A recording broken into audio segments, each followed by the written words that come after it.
full disclosure, none of this is legal advice. I'm not a lawyer. Hey guys, so I just wanted to give a quick update. Why you can't see my last video? Well, YouTube thinks that the song for release in my video is actually someone else's performance of for release. And YouTube has said that if I post my video, it'll play ads on it and give the money to this other person who supposedly whose performance it supposedly is. And I could appeal it, but I shouldn't have to. On principle, I'm just not gonna post it to YouTube. Probably. But you still can watch it. More on that later. But I want to say, why do we have copyright law? Many people say, oh, it's to protect the rights of people who make stuff. After all, you wouldn't want someone to just copy something you made. But that is not true. See, what a lot of people believe today is that people have a natural right, a natural property right to things that they create.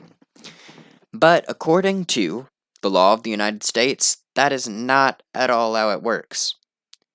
So let's start off with, what did our founding fathers say? They kind of came up with all the laws, right? What did they think about copyright? Because it's definitely a good idea, but their original vision for it was very different. Okay, Thomas Jefferson, and this is him talking about inventions and patents, but the same principle applies. Considering the exclusive right to invention as not given of natural right, but for the benefit of society, etc. Another thing he said, it has been pretended by some, and in England especially, that inventors have a natural and exclusive right to their inventions, and not merely for their own lives, but inheritable to their heirs. And the same principle applies to copyright. It has been, while many people might say that, and this is from Thomas Jefferson's letter to Isaac McPherson, very interesting. So, you should definitely read it.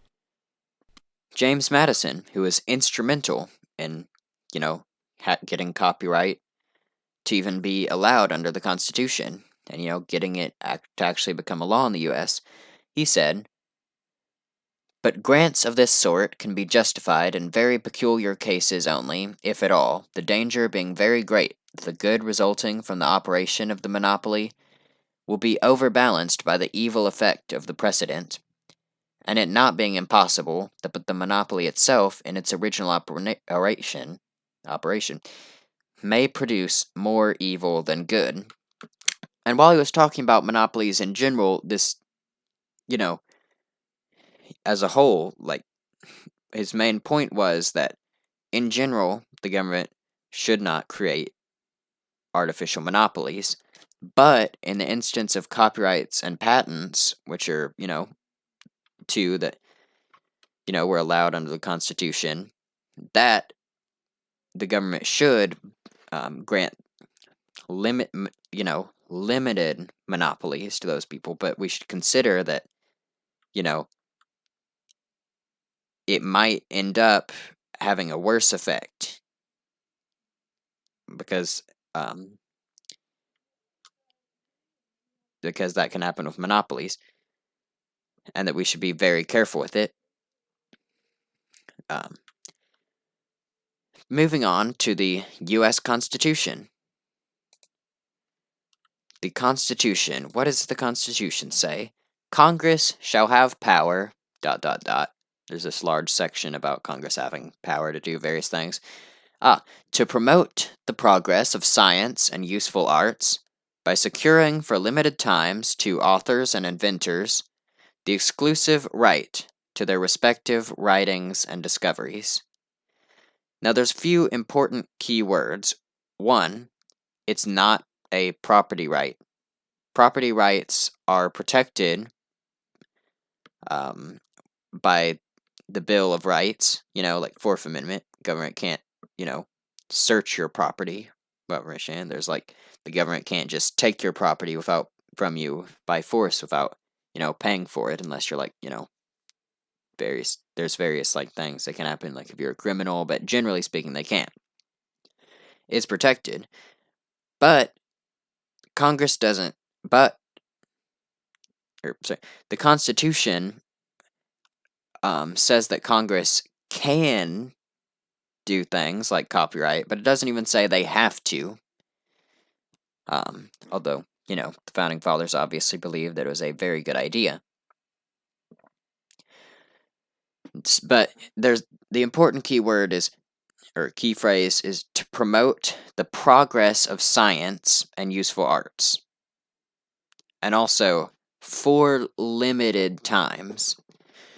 And modern copyright law might follow the letter of the constitutional law, but it certainly does not follow the original intent. You see, what was supposed to happen was, rather than passing laws to benefit authors, copyright's not even supposed to be made to benefit authors.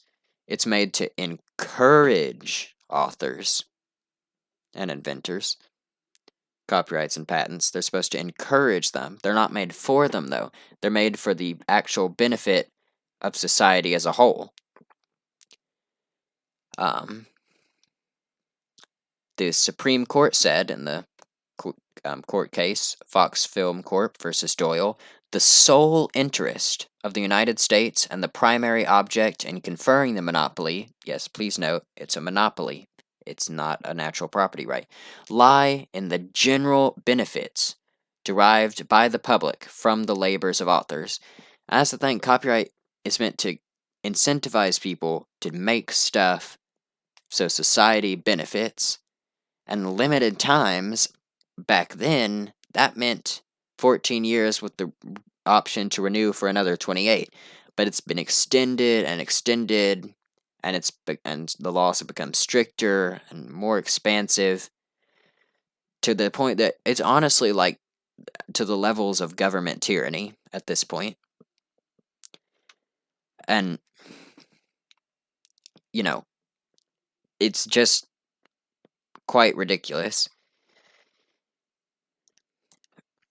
But many people believe that copyright is a natural right, and that is really what's, especially in Europe, a lot of people believe that, and that's really what's pushed forward these massively, like, copyright has gone from 14 years to the life of the author plus 70 years, which is way, way, way more than enough to promote the arts, or to promote, science and useful arts.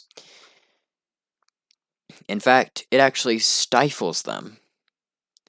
It stifles them because the strict copyright regime can often, like it prevented me from, uploading, like, my video. Like, if I were a professional YouTuber, I wouldn't make any money from that video. I still don't now because I'm not a professional, but if I were, I would be losing money. And that stifles creativity, because things that might get flagged by a copyright bot, and technically under US law, YouTube doesn't have to have a copyright bot, but like the alternative is manually answering every single DMCA request that they get from people, and so they're not held liable for copyright infringement or as encouraging it. And it just be like, and also now the EU requires copyright bots, so YouTube basically has to. But because of this insanely strict and long and copyright regime, many platforms, not just YouTube, they're pretty much forced to use bots to scan for copyrighted works. But what happens is, this discourages people, because they don't want to deal with the hassle, from doing things that they don't violate copyright. Like my video doesn't violate copyright. For releases in the public domain, it's a track that I generated from for release, totally not a copyright issue. But see, the bot can't detect it. And things like this, they also discourage fair use of copyrighted things, such as, reviewing reviewing music, commentary, perfectly legitimate, not illegal at all, but it's discouraged by the copyright regime. And this affects when you see another thing, you can just imagine, let's say I want to read a book by C.S. Lewis. Why can't I just download it for free? The copyright would have expired, actually, by now. I could download the Chronicles of Narnia for free if it weren't for the fact that Congress, on a whim, just decided, you know what? More extra years for everything that's ever been written. More copyrights all around. And now you have to wait till 2033, and then, assuming Congress doesn't extend it again, then you can download it for free. But in extending it, Congress even yanked public domain works back into the copyright system. Stuff that was free that people were using, without having to pay for it. Suddenly they had to pay again to various, obviously not the authors, because they'd all been dead, but to various, people and companies that had the rights to it. Stuff that was free, just one day, then boom, I think it was 20 years worth of stuff back into the copyright system. And modern copyright law is increasingly arbitrary. And honestly, just basically made up on a whim.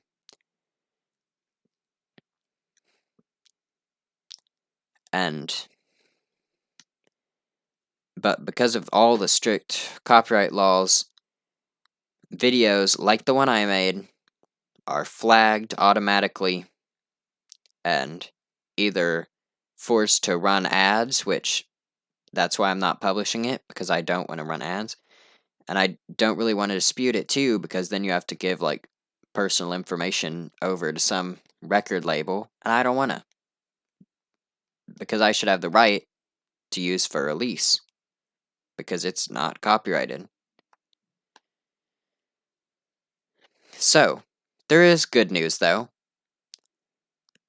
I am going to create a Telegram channel, link in the description.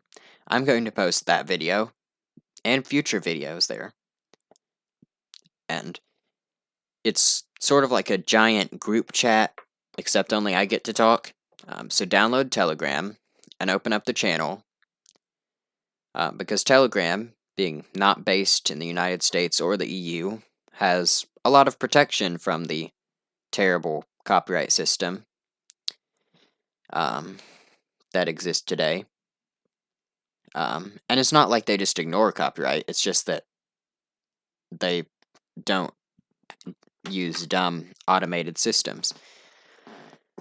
So I'm going to post a link in the description, and you can watch the video on a platform.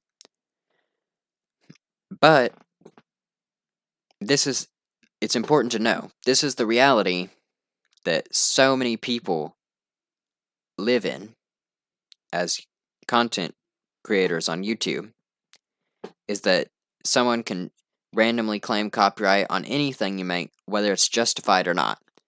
And you can either go through the process of disputing it, or you can just edit your videos so that it doesn't bring the hassle, and it hampers creativity, which is the opposite of the copyright system's what it's supposed to do to promote the progress of science and useful arts. Not promoting art. It instead is holding the creation of artistic things, like my Minecraft videos, back. And this especially affects people who, I'm just doing this as a hobby, but if you are trying to make a living, this really affects you.